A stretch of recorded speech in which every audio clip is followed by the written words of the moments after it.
வணக்கம் குழந்தைகளா. இன்னைக்கு நம்ம மழலை கதை புத்தகத்துல பார்க்க போற கதையின் பெயர் நமது முயற்சி, ஒரு புதிய தொடக்கம்.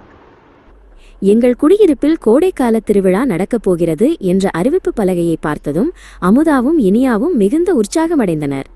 நாமும் இந்த திருவிழாவில் ஏதாவது செய்ய வேண்டும் என்று அமுதா கூறினாள். ஆமாம் அமுதா, நாம் ஒரு புத்தக பகிர்வு மையத்தை ஆரம்பிக்கலாம் என்று இனியா யோசனை கூறினாள். அவர்கள் தங்கள் நண்பன் கவினையும் சேர்த்து கொண்டனர். மூவரும் சேர்ந்து ஒரு இடத்தை தேடிய போது பூங்காவின் ஓரத்தில் ஒரு பாழடைந்த மூலையை கண்டனர். இங்கே நிறைய குப்பைகளும் பழைய மரப்பெட்டிகளும் கிடக்கின்றன. இதை எப்படி சரி செய்வது என்று கவின் கவலையுடன் கேட்டான். அவர்கள் பெரியவர்களிடம் உதவி கேட்கச் சென்றனர். ஆனால் திருவிழா ஏற்பாடுகளில் பெரியவர்கள் அனைவரும் மிகவும் வேலையாக இருந்தனர். நாளை வருகிறோம் குழந்தைகளே, இப்போது எங்களுக்கு நேரமில்லை என்று அவர்கள் கூறிவிட்டனர்.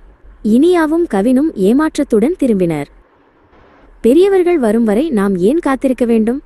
நாமே இதை செய்யலாமே என்று அமுதா தைரியமாக கூறினாள்.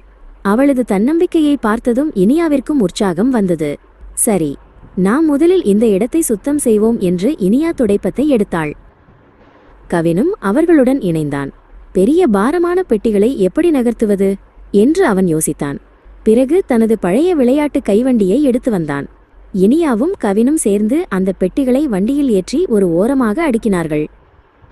சுத்தம் செய்த பிறகு அமுதாவும் கவினும் அந்த பெட்டிகளை பார்த்தனர். இவற்றை நாம் ஏன் அலமாரிகளாக மாற்றக்கூடாது என்று அமுதா கேட்டாள். கவின் ஒரு பழைய சுத்தியலையும் சில ஆணிகளையும் தேடி எடுத்து வந்தான். அமுதா பெட்டிகளை தட்டி சரி செய்ய உதவினாள். பெட்டிகள் தயாரானதும் இனியா தனது வீட்டிலிருந்து பழைய வண்ணப்பொடிகளை எடுத்து வந்தாள். இதை இன்னும் அழகாக்கலாம் வாருங்கள் என்று அமுதாவை அழைத்தாள்.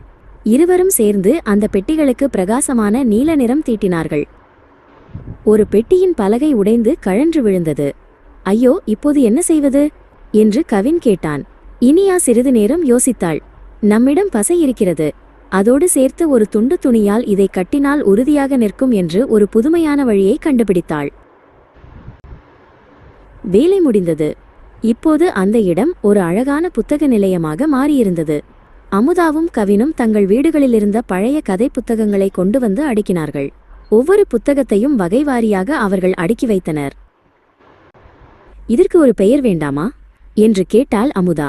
அவளும் இனியாவும் சேர்ந்து ஒரு அட்டையில் நமது வாசிப்பு உலகம் என்று பெரிய எழுத்துக்களில் எழுதினார்கள். அந்த அட்டையை நூலகத்தின் மேலே அழகாக தொங்கவிட்டார்கள்.